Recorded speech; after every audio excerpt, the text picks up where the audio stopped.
Idemo mala, pusti korak, bravo. Idemo, Rona, bravo. Bravo. Stanite. Bravo, Rona. Idemo napred, nazad. Idemo, Rona. Ajde, pa. Idemo. Bravo. Idemo. Ajde, pa. Ajde. Ajmo. Ajmo, Rona. Tomas. Idemo, ajde. Hopa. Bravo. Stanite.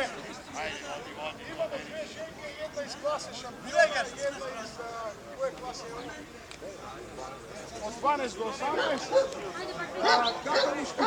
Kataloški broj 59, jedna srednja, velika srednja stara ženka. Mogla bi da bude ni jasu ni jača, ali ipak izuzetno korektna ženka i po standardu. Druga ženka je malo teža ženka, nešto izraženiji stop, blago opuštene žvale i pri kretanju je sredina leđa je nešto mekša. Ima i belinu na grudima, što nije to toliko lošo. Više mi smeta što je leđa nešto mekša pri kretanju. Sa gospodinom Babićem jednoglasno smo rešili da Završavamo, a mlada posle tamo dole mislimo da pratimo vamo.